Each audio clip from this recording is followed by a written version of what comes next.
12 साल का अरसा हुआ मैंने पहली मरतबा बम्बई की सरजमीन पर मिलादुन नबी पे एक तकरीर की थी, बड़ी ज़बरदस्त, आज भी नेट पे मौजूद है, लाखों उसके व्यूअर्स है।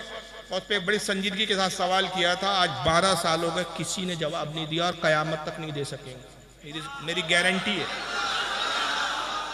ये चैलेंज के साथ, क्योंकि सवाल शरीयत की रोशनी में, तबीयत की रोशनी में नहीं है। मैंने सवाल किया कि किस मुहद्दिस ने या किस सहाबी ने या खुद रसूलुल्लाह ने ये कहा उसूल बयान किया कि जो काम रसूल ने ना किया वो बिदअत हो जाए? इसको अहले इल्म ही समझ पाएंगे ये जुमले। भाई ये किस किताब में ये उसूल है कि जो काम रसूल ने और सहाबा ने नहीं किया, सहाबा को भी मैं मिला रहा हूं, जो काम रसूल ने और सहाबा ने नहीं किया वो बिदअत है? ये उसूल किसने बनाया, उसका नाम बताओ। बिदअत की ये तारीफ ही नहीं है जनाब।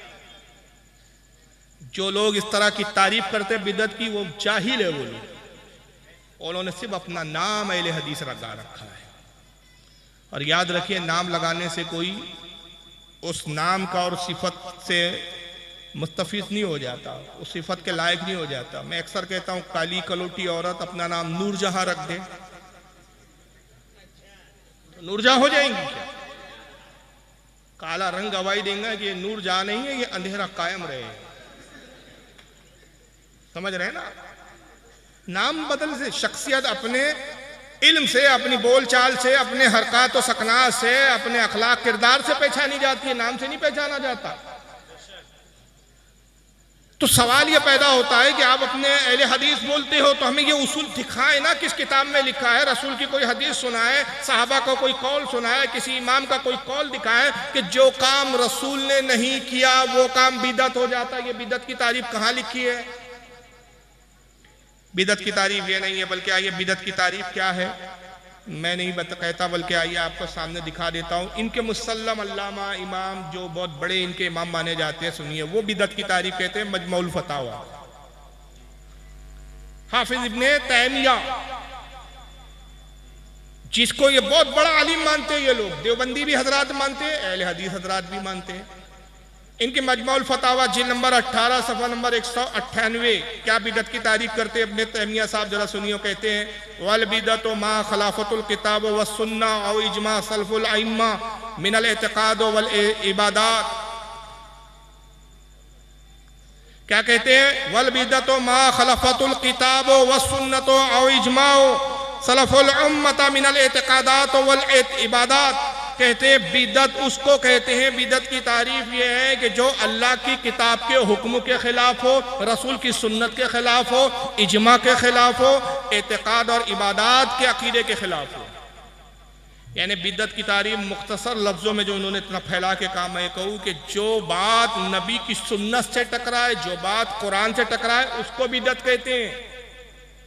नबी के ना करने को बिदअत नहीं कहते, बल्कि क्यों, वजह क्या है? हाफिज इब्ने कसीर, इमाम इब्ने हजर अस्कलानी, माफ करें, इमाम इब्ने हजर अस्कलानी रहमतुल्लाह अलैह बिदअत की तारीफ करते हुए बयान करते फरमाते, जो काम रसूल ने नहीं किया, जो काम सहाबा ने नहीं किया, उससे सिर्फ ये साबित होता है कि ये काम सुन्नत नहीं है। क्या साबित होता है उससे? सिर्फ क्योंकि अगर हुजूर वो काम कर लेते तो वो काम क्या बन जाता? सुन्नत। सहाबा कर लेते तो वो हो जाता सहाबा की सुन्नत।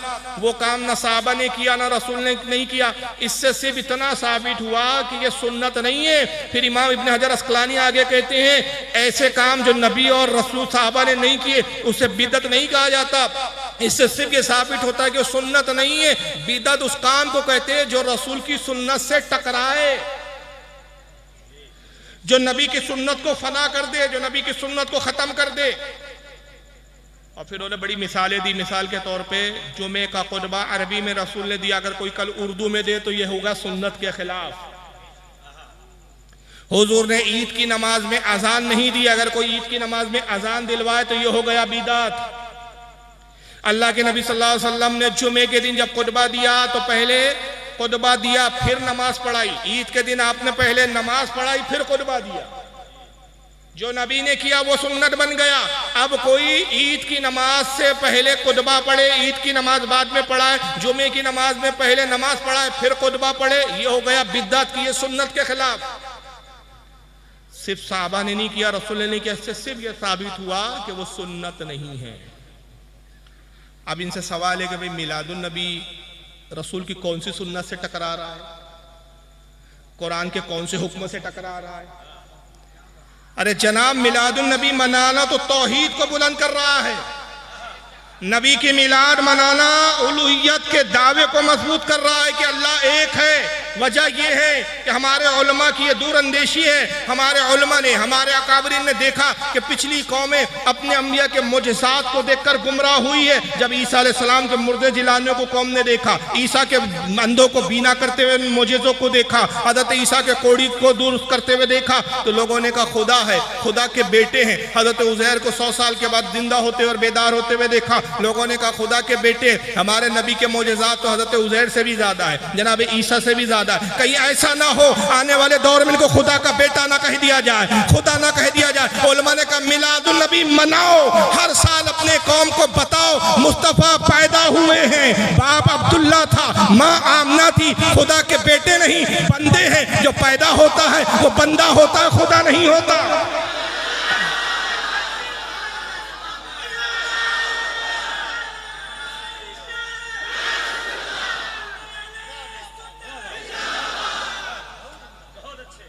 जो पैदा होता है वो बंदा होता है। खुदा हर साल याद दिलाते हैं नबी के मोजज़ात, साल भर सुनते हो, खुदा का बेटा मत समझ लो, खुदा ना समझ लो, जान लो आज पैदा हुए। खुदा वो है लम यलिद वलम यूलद, जिसने ना किसी को जना ना किसी से जना गया। ये तारीफ है खुदा की।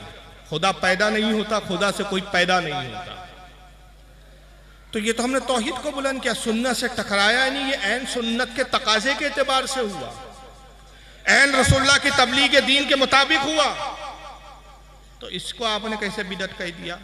चलिए आइए, हो सकता है इब्ने तैमिया के बारे में आप कहते बड़ी बेशर्म कौम है, कहेंगे भाई इब्ने तैमिया पैगंबर नहीं, हम उनके कौल को नहीं मानते, इब्ने हजर अस्कलानी को नहीं मानते। अच्छा चलो, रसूल को तो मानोगे और सियासत्ता की हदीस सुन लो। अब आपको सियासत्ता का ही बहुत बुखार रहता है, तो आइए जरा सुनिए सियासत्ता में क्या है।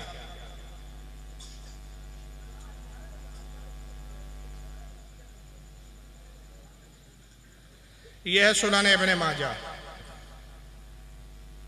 अब ये तो सियासत्ता में शामिल है, हदीस की 6 किताबों में। और सुनान इब्ने माजा की हदीस नंबर 3366, और यह हदीस फिर और भी किताबों में मैं आगे नाम बताऊंगा आपको। 3366 अन सलमान अल फारसी रदियल्लाहु ताला अन्हु काला सुइला रसूलुल्लाह सल्लल्लाहु अलैहि वसल्लम अनिस समने वल जुबने वल फिराक। हज़रत सलमान फारसी रदियल्लाहु ताला से रिवायत है, वो कहते हैं कि अल्लाह के रसूल सल्लल्लाहु अलैहि वसल्लम से पूछा गया, साहबा ने पूछा 3 चीज़ों के बारे में, या रसूलल्लाह पनीर खाने के बारे में क्या हुक्म है? पनीर खाते हैं, दूध का बनता है। घी खाने के बारे में क्या हुक्म है? और चमड़े का लिबास, जानवर के चमड़े का लिबास। अल-फिरा का तर्जुमा उलमा ने बाद लोगों ने किया चमड़े का लिबास, किसी जानवर के चमड़े का लिबास बनाकर उसके पहनना, इसके बारे में क्या हुक्म है?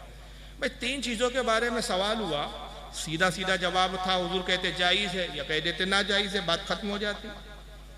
मगर आगा की निगाह देख रही थी, बहुत सवाल उठेंगे आने वाले ज़माने में।